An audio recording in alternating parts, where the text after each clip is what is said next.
আমাদের সমাজটা double standard মানুষ দিয়ে ভরপুর। ধরুন, বউকে একটু বেশি যত্ন করা পুরুষটা হয়ে যায় বউয়ের আঁচল ধরা পুরুষ, অথচ যে কথায় কথায় মা বোনের সামনে বউকে অপমান করে সে হয়ে যায় পরিবারের দিকে বড্ড খেয়াল রাখা পুরুষ। বউকে একটু বউয়ের নিজের ধাঁচে চলতে দিলেই ছেলেটি হয়ে যায় মেকুর, বউয়ের কথায় উঠবোস করা পুরুষ।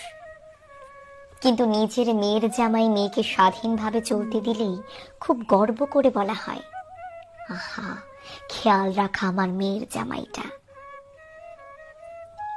শিক্ষিত মেয়ে ও স্বাধীন চেতা মেয়ে, একটু ভালো সামাজিকতা বোঝা মেয়ে, বুদ্ধিদীপ্ত ভাবে সমস্ত কুটনামি বুঝতে পারা মেয়েদের সংসারে বলা হয় পাকনা। তাদের শুনতে হয় বেয়াদব উপাধি। তখন স্বামীকেও বলতে শোনা যায়, বেশি বোঝা মেয়ে মানুষ ভালো না।